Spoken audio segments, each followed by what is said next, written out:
Feel me like a Hellcat.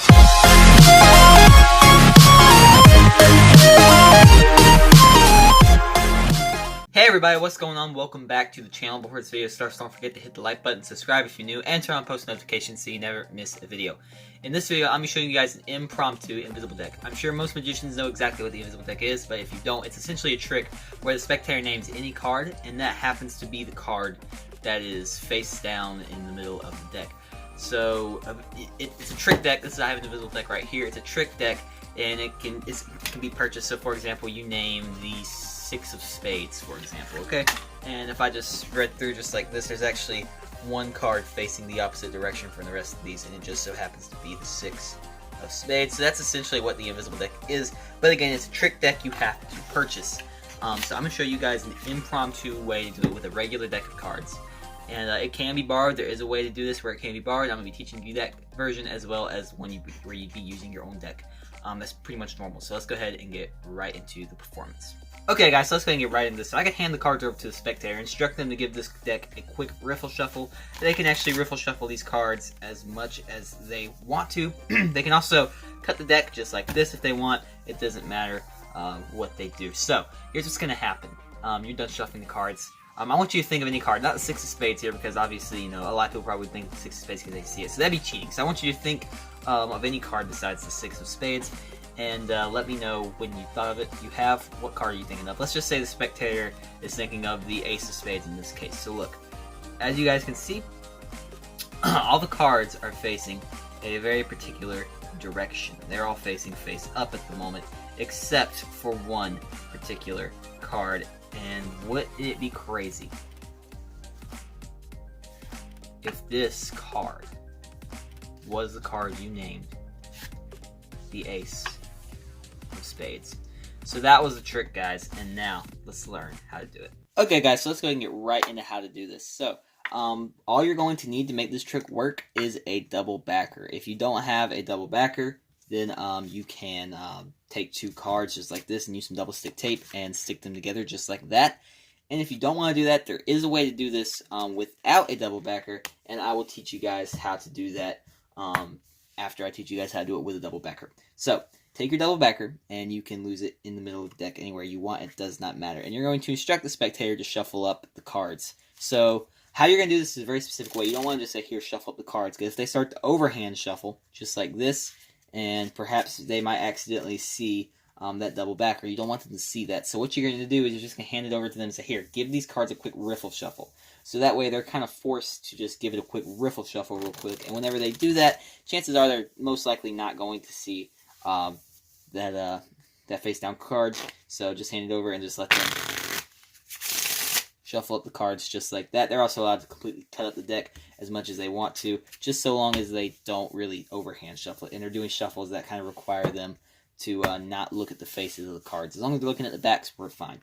So once they're done, you're going to take the deck back, and what you're going to do is you're just going to kind of twist the deck like this, and what you're doing is you're looking at that bottom card, because you don't want that bottom card to be the double backer. So you're just going to spread through. The double backer is actually on top, so let's just cut it into the middle here real quick. You don't really want, it can work, it will work if it's still on top, but it won't work if it's on the bottom. It just works better if it's in the middle. So in this case, we'll just have it in the middle. But again, you're just going to look at that bottom card, make sure it's not the double backer. As long as it's not the double backer, you're good. If it does happen to be the double backer, so let's just say it's on the bottom, I give it a twist and I see that double backer's on the bottom, just give the deck a cut and you're ready to go. So now that, so long as it's in the middle, we are good. So it's in the middle now. What you're going to do is you're going to flip over the cards just like this and be like, okay, I want you to think of any card. Not this card here on the bottom because, you know, you're looking at it. That's kind of cheating. I want you to think of a completely random card. Try and make this difficult for me. And that kind of is a good excuse for them not to think of this card, because if they think of this bottom card, trick isn't going to work. So just tell them to think of any card. So let's say they're thinking of the Seven of Diamonds in this case. You're going to say, okay, I want you guys to, you know, tell me what card you're thinking of. It's okay. So let's say, you know, they tell you, okay, Seven of Diamonds. Perfect. So what you're going to do is you're going to spread through looking for the Seven of Diamonds. That's the first thing you're going to look for. So you're spreading through looking for the Seven of Diamonds. And as you're doing that, you're explaining, okay, so I have a completely normal deck of cards here. They're all facing one direction. I don't see the Seven of Diamonds yet, but I do see the double backer. So I'm going to go ahead and out jog it and be like, okay, as you can see, I have one card facing the opposite direction. You're going to keep spreading until you see the Seven of Diamonds. Now, you don't want the spectator to see the Seven of Diamonds, so as quickly as possible, you're going to cull that Seven of Diamonds just like that. underneath the deck. So we're going to go ahead and teach you guys how to cull. So start this over. You're looking for that 7 of diamonds. You come to the double backer. You go ahead and out jog it just like that. And then you see that 7 of diamonds. Your thumb's going to contact the card that's in front of it, and then your fingers are going to contact the 7 of diamonds from below, just like that. So as you can see, I'm contacting that 7 of diamonds. I'm able to move it. Your thumb's basically just going to pull that card above it toward, the out of the over near your to the left, and your right hand's going to be pulling that 7 of diamonds under until you're able to now spread cards on top of that 7 of diamonds, just like that, and be like, okay, so as you guys can, you could have said any card, but there's one card facing the opposite direction. Now I'm squaring up, and that 7 of diamonds has now been moved to the top of the deck, just like that, which is exactly where you want it. So now you're going to just be like, okay, you're going to take that double backer out, flip this over, and you're going to gesture like, okay, so you could have picked any, you could have said any card. Okay, you're going to kind of recap.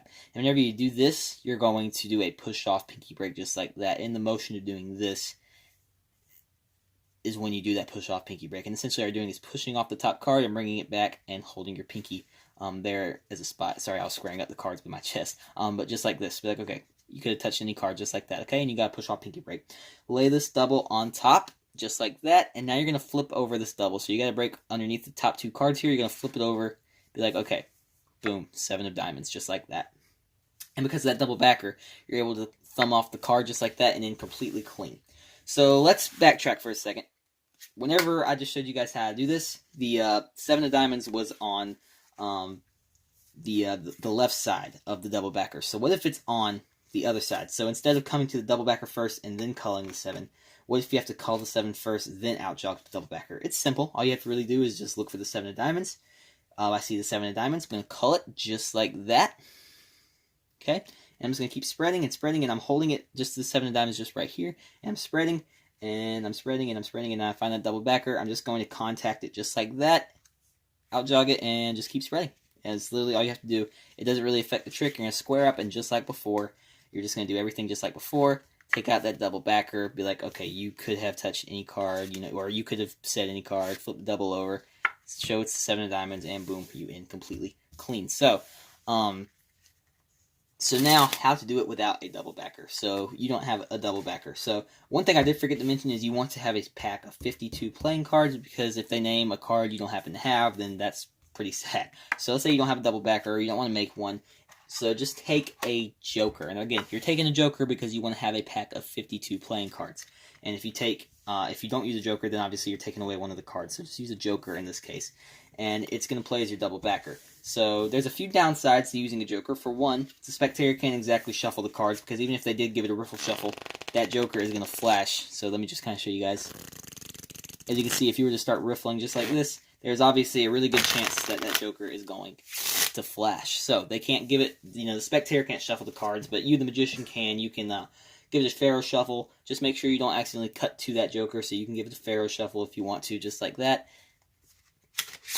I wouldn't really bridge the cards, just because, again, there is a chance of the joker flashing, but you can just push them together, just like so. Pharaoh the cards just like that, and just push the cards together just like that. Okay, and you can cut it. Just make sure you don't cut to a joker. So what I would recommend doing is riffling down the back, and then I see, okay, that's just normal card. You're free to cut the deck just like that. Okay, so just shuffle it up without letting the spectator see that joker.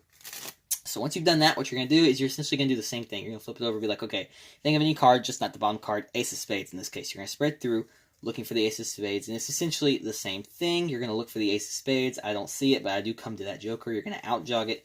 Keep spreading till you find that ace of spades. It's right here. I'm going to cull it just like that underneath the deck. Square up. Take out that joker. Don't show it's a joker. Flip this over. Double lift. Boom, boom. But now here's the problem. You can't just thumb it off just like that, or they'll see that joker.